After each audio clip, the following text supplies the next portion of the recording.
Breaking news చూస్తున్నారు. America అధ్యక్షుడు Trump కు పుతిన్ మాస్ వార్నింగ్ ఇచ్చారు. ఇరాన్ పై మళ్ళీ దాడి చేస్తే తీవ్ర పరిణామాలుంటాయంటూ ట్రంప్ కు వార్నింగ్ ఇచ్చారు ఇటు రష్యా అధ్యక్షుడు పుతిన్. యుక్రెయిన్ యుద్ధం, మిడిల్ ఈస్ట్ పై గంటన్నర పాటు మాట్లాడుకున్నారు పుతిన్ ట్రంప్. టెహ్రాన్ పై దాడి చేస్తే అంతర్జాతీయ సమాజం మొత్తం మూల్యం చెల్లించుకోవాల్సి వస్తుందంటూ పుతిన్ హెచ్చరించారు. ఇరాన్తో సీజ్ ఫైర్ను పొడిగించాలన్న ట్రంప్ నిర్ణయాన్ని సమర్థించారు పుతిన్.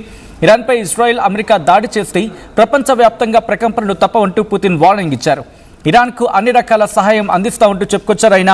కాల్పుల విరమణ, దాంతోపాటు పచ్పాద్రా రిఫైనరీ అగ్ని ప్రమాదం లాంటివి ఏప్రిల్ గురించి మాట్లాడుకునే సందర్భంలో ఈ పరిణామాలన్నిటి గురించి కూడా రష్యా అధ్యక్షుడు పుతిన్ అలాగే అమెరికా అధ్యక్షుడు ట్రంప్ వీళ్ళిద్దరూ మాట్లాడుకున్నారు. వీటితో పాటు అనేక అంశాలు డిస్కషన్కి వచ్చాయనేది వినిపిస్తున్నమాట. ఇదొక సాధారణ కాల్ కాదు, జియో పొలిటికల్ పవర్ గేమ్ ఇది. ఏమైంది ఈ కాళ్ళు మాట్లాడుకుందాం. ఇటు డొనాల్డ్ ట్రంప్, వ్లాదిమిర్ పుతిన్ ఇద్దరు కూడా ఏకంగా 90 నిమిషాల పాటు ఫోన్లో మాట్లాడుకున్నారు. ఇది ఫ్రెండ్లీ అండ్ బిజినెస్ లైక్ అంటూ కూడా మాట్లాడుకుంటున్న సందర్భం. ఇక్కడ క్లియర్గా మాట్లాడుకున్న డిస్కషన్స్ ఏంటంటే యుక్రెయిన్ యుద్ధం, సీజ్ ఫైర్ ప్లాన్. ట్రంప్ డైరెక్ట్గా అడిగాడు కొంచెమైనా సీజ్ ఫైర్ కంటిన్యూ చేయాలని చెప్పి. పుతిన్ May 9th విక్టరీ డేకి తాత్కాలికంగా సీజ్ ఫైర్ ఉంటుందని చెప్పి, అయితే అది జరిగే అవకాశం ఉందని చెప్పి పాజిటివ్ సిగ్నల్స్.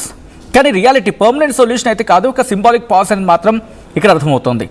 అలాగే ఇరాన్ ఇష్యూ డేంజరస్ గేమ్గా మాట్లాడుకుంటున్న సందర్భం.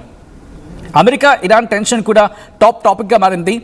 పుతిన్ ఇరాన్ న్యూక్లియర్ ఇష్యూలో మేము హెల్ప్ చేస్తాం అనేది పుతిన్ ఇచ్చిన ఆఫర్గా మాట్లాడుకుంటే, ముందు మీ యుద్ధాన్ని ముగించండి, యుక్రెయిన్ యుద్ధాన్ని ముగించండి అంటూ కూడా ట్రంప్ పుతిన్కి చెప్పాడనేది ఇటు national media and international media quote చేస్తున్న అంశం.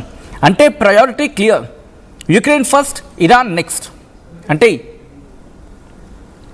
యుక్రెయిన్ సంగతి మీరు చూడండి, ఆ తర్వాత మీరు మా గురించి మాట్లాడదురు కానీ అర్థం వచ్చేలా మాట్లాడడం.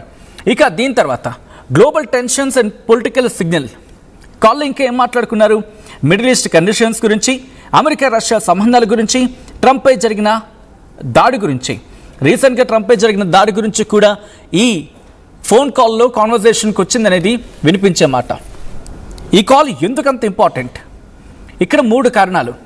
యుద్ధం తగ్గే సిగ్నల్ ఇస్తుందా అంటే సీజ్ ఫైర్ మాట మొదటిసారి కాదు ఇది, కానీ ఇప్పుడు డైరెక్ట్ లీడర్ లెవెల్ పుష్ అనేది. అంటే అటు ట్రంప్ ఇటు పుతిన్ వీళ్ళిద్దరూ మాట్లాడుకోవడం అనేది ఒక అడుగు ముందుకు పడినట్టు. అండ్ దాంతోపాటు మధ్యలో యుక్రెయిన్ లేకుండా డిస్కషన్ జరగడం, ఇది కాంట్రవర్షియల్ మూవ్ అని చెప్పి మాట్లాడుకుంటున్నారు. 2 పెద్ద యుద్ధాలు ఒకేసారి డిస్కషన్కి రావడం, ఒక కాల్ గ్లోబల్ బ్యాలెన్స్కి కీలకంగా మారింది. ఇది పీస్ కాల్ అయితే కాదు, ఇది స్ట్రాటజీ కాల్. పుతిన్ ఏం చేస్తున్నాడు? సింబాలిక్ సీజ్ ఫైర్ ఆఫర్ ఇచ్చి ప్రెషర్ని తగ్గించుకోవడం అనేది జరుగుతున్న చర్చ. మిడిల్ ఈస్ట్లో ఏం జరుగుతోందనేది ఆబ్వియస్లీ డిస్కషన్కి వచ్చిన క్రమంలో ట్రంప్ ఏం చేస్తున్నాడు అనేది వినిపించే మాట. మీడియేటర్ రోల్ బిల్డ్ చేసుకోవడానికి ట్రంప్ ప్రయత్నాలు చేస్తున్నాడా?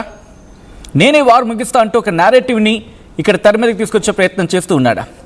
అయితే గ్రౌండ్ రియాలిటీ గురించి మాట్లాడుకుంటే యుక్రెయిన్ సైడ్ కాషియస్గా ఉంది. వెంటనే నమ్మే ప్రసక్తి కనిపిస్తుంది లేదు, వాళ్ళు క్లారిటీ కావాలంటోంది. అంటే కాల్ జరిగిందంటే డీల్ ఫైనలైజ్ కాలేదన్నమాట.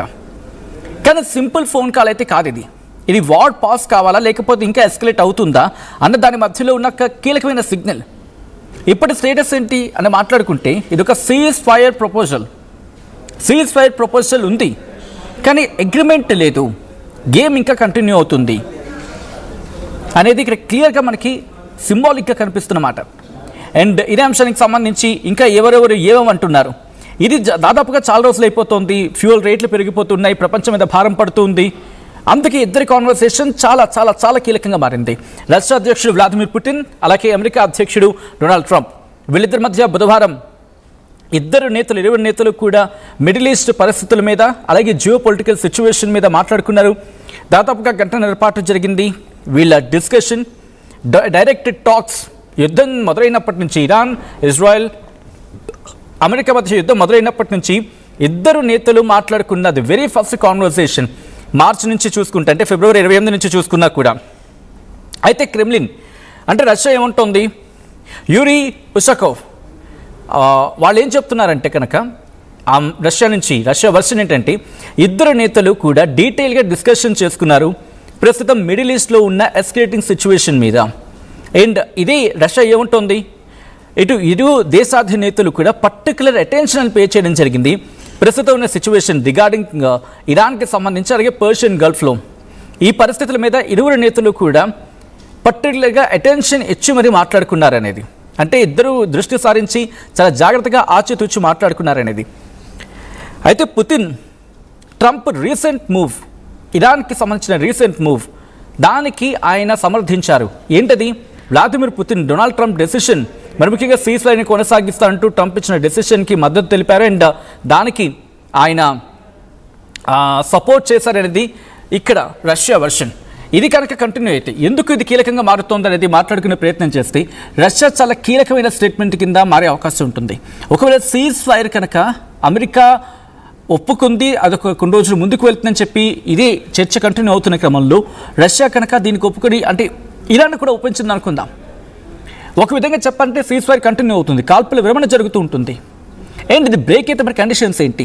ఇక్కడ కనుక రష్యా కాస్త కళ్ళం వేయగలిగితే అమెరికాకు కొన్ని కండిషన్స్ పెట్టి సీజ్ ఫైర్ అనేది ఇరాన్ నుంచి జరగదని చెప్పి రష్యా ఇక్కడ అథారిటీ ఇచ్చారు, లేకపోతే ఇక్కడ అష్యూరెన్స్ ఇచ్చి అమెరికాను కనుక ఒప్పించగలిగితే, లేకపోతే అమెరికా నుంచి ఇచ్చిన స్టేట్మెంట్ బేస్ చేసుకొని రష్యా కనుక ఇరాన్ ఒప్పించగలిగితే ఈ వార్ పూర్తిగా సమస్య పోదు.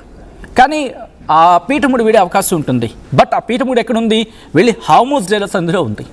మరి హార్మూజ్ జలసంధిని ఇరాన్ ఆల్రెడీ ఒప్పుకుంది, బట్ ట్రంప్ ఒప్పుకోకపోవడం కారణంగానే అక్కడ పీఠముడి ఉంది. మరి రష్యా దానికి సహకరిస్తుందా? ఇక్కడ దీని గురించే ప్రస్తుతం ఆ స్టెబిలిటీ కావచ్చు, లేకపోతే సిచ్యువేషన్ ఆ ఫ్రీజ్ అయింది అనుకోవడానికి బలంగా మాట వినిపిస్తున్న సందర్భం. కంటిన్యూ చేస్తే ఇక్కడ ఇంకా పుతిన్ వార్నింగ్ ఇస్తూ ఉన్నారు తన యుఎస్ కౌంటర్ పార్ట్కి. ఎందుకంటే డ్యామేజింగ్ కాన్సిక్వెన్సెస్, మీరు కనుక కొత్తగా మళ్ళీ ఇరాన్ మీద మిలిటరీ యాక్షన్ దిగితే, ఇది నేనంటున్న మాట కాదు, టైమ్ ఆఫ్ ఇజ్రాయెల్ చెప్పుకొస్తోంది. టైమ్స్ ఆఫ్ ఇజ్రాయెల్ ఏముంటుంది, ఒక న్యూ మిలిటరీ యాక్షన్ కనుక ఇరాన్లో మీరు దించితే ఒక డ్యామేజింగ్ కాన్సిక్వెన్సెస్ని ఫేస్ చేయాల్సి ఉంటుంది అనేది ఒక వార్నింగ్ ఇచ్చాడు ఏకంగా ట్రంప్కి. మీరు కనుక కొత్తగా బలగాలను దింపితే అక్కడ మీరు చాలా విపరీతమైన డ్యామేజింగ్ కాన్సిక్వెన్సెస్ని ఎదుర్కోవాల్సి ఉంటుందని చెప్పి వార్నింగ్ ఇస్తున్నాడు. ఇంకా ఏమంటున్నాడు Putin? Inevitable and extremely damaging consequences కేవలం ఇరాన్కి మాత్రమే కాదు, ఇరాన్ పొరుగున దేశాల మీద కూడా ప్రభావం ఉంటుంది. అండ్ ఎంటైర్ ఇంటర్నేషనల్ కమ్యూనిటీ కూడా దీని ప్రభావం చూడాల్సి ఉంటుంది అనేది ఇక్కడ ట్రంప్కి రష్యా అధ్యక్షుడు పుతిన్ ఇచ్చిన వార్నింగ్. అండర్లైన్గా మాట్లాడుకుంటే యుఎస్ అండ్ ఇజ్రాయెల్ మిలిటరీ యాక్షన్ని రిజార్ట్ చేయాలి. ఇంకొకసారి యుఎస్